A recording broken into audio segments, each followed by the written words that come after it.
उधरी fold कर दो, 4 कोना पकड़। इसके बीच में ऑरेंज अंदर नीचे से, ऑरेंज अंदर नीचे से, उसके बाद ग्रीन ग्रीन उसके अंदर कर, ग्रीन ले लो, ग्रीन ऑरेंज पहले ऑरेंज।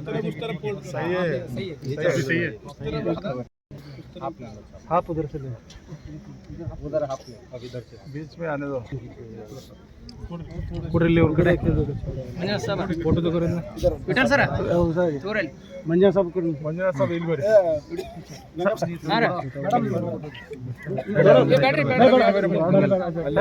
ಸ್ವಲ್ಪ ದೂರ ಸರಿ ಅಲ್ಲ नहीं कोई नहीं, वो फिर क्लास कोई ಈ ಮಹಾನ್ ವೀರ ಯೋಧನ ನೆನಪಿನಗೋಸ್ಕರ ಸದಾ ಈ ಫ್ಲ್ಯಾಗ್ ಅಂದ್ರೆ ಏನಪ್ಪಾ ಅಂತಂದ್ರೆ ಇಡೀ ಭಾರತ ದೇಶದ ಒಂದು ಕೇಂದ್ರ ಬಿಂದು ಚಿಹ್ನೆ. ಇದರಲ್ಲಿ ಇಡೀ ಭಾರತ ದೇಶದ ವೀರ ಯೋಧರ ಒಂದು ಸವಿ ನೆನಪು ಇದರಲ್ಲಿ ಇರ್ತದೆ. ಹಾಗೆ ಎಲ್ಲರೂ ಇಂಡಿಯಾ ಗೇಟಲ್ಲಿ ಕೂಡ ಅವರ ಹೆಸರನ್ನು ಹಚ್ಚ ಹಸಿರಾಗಿ ಬರೆದಿರ್ತಾರೆ.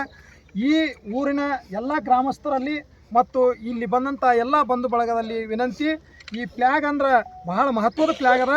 ರಾಷ್ಟ್ರೀಯ ಧ್ವಜವನ್ನು ಅವರ ಮನೆಯಲ್ಲಿ ಯಾಕೆ ಕೊಡ್ತಾ ಇದ್ದೀವಿ ಅಂತಂದರೆ ಆ ಧ್ವಜದಲ್ಲಿ ಅವನ ಪ್ರಾಣ ಇದೆ ಅನ್ನೋದೇ ಈ ನೆನಪಿನಗೋಸ್ಕರ ತಾಯಿ ಮಹಾತಾಯಿ ಇದನ್ನು ನೆನಪಿಸಿಕೊಂಡು ಈ ಫ್ಲ್ಯಾಗನ್ನು ಪೂಜೆ ಮಾಡ್ತಾ ಹೋಗಬೇಕು. ಮತ್ತು ಅವರಿಗೆ ಯಾವುದೇ ರೀತಿ ತೊಂದರೆ ಬಂದರೆ ಅದು ಫೈನಾನ್ಷಿಯಲ್ ಆಗಲಿ, ಮಕ್ಕಳ ಎಜುಕೇಷನ್ಗಾಗಲಿ ಅಥವಾ ಇನ್ನಿತರ ಯಾವುದೇ ರೀತಿ ಪ್ರಾಬ್ಲಮ್ ಬಂದರೂ ಮಡ್ರಾಸ್ ರೆಜಿಮೆಂಟ್ ಅವ್ರ ಹಿಂದದ. ಅದೇ ರೀತಿ ಇಡೀ ಇಂಡಿಯನ್ ಆರ್ಮಿ ಅವ್ರ ಯಾವುದೇ ರೀತಿ ಪ್ರಾಬ್ಲಮ್ ಬರ್ದಂಗೆ ಅಂತ ಹೇಳ್ಕಾರ ಈ ಆರ್ಮಿ ವತಿಯಿಂದ ವಚನ ಕೊಟ್ಟ ಅವ್ರಿಗೆ ಫ್ಲಾಗ್ ಅರ್ಪಣೆ ಮಾಡ್ತಾ ಇದ್ದೀವಿ.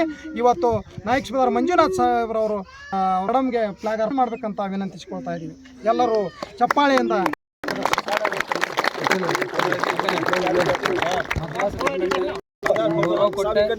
ನಿಮ್ಮ ಮಕ್ಕಳಿಗಾಗಲಿ ನಿಮಗಾಗಲಿ ಏನೋ ತೊಂದರೆ ಬಂದರೂ ನಮ್ಮ MRC ನಿಮ್ಮ ಹಿಂದಿರುತ್ತೆ. ಯಾವುದು ಯಾರಿಗೆ ಏನು ನುಕ್ಸಾನ್ ಆಗ್ಲಿಂಗ ಎಲ್ಲ ಒಳ್ಳೆ ಮಾಡಿ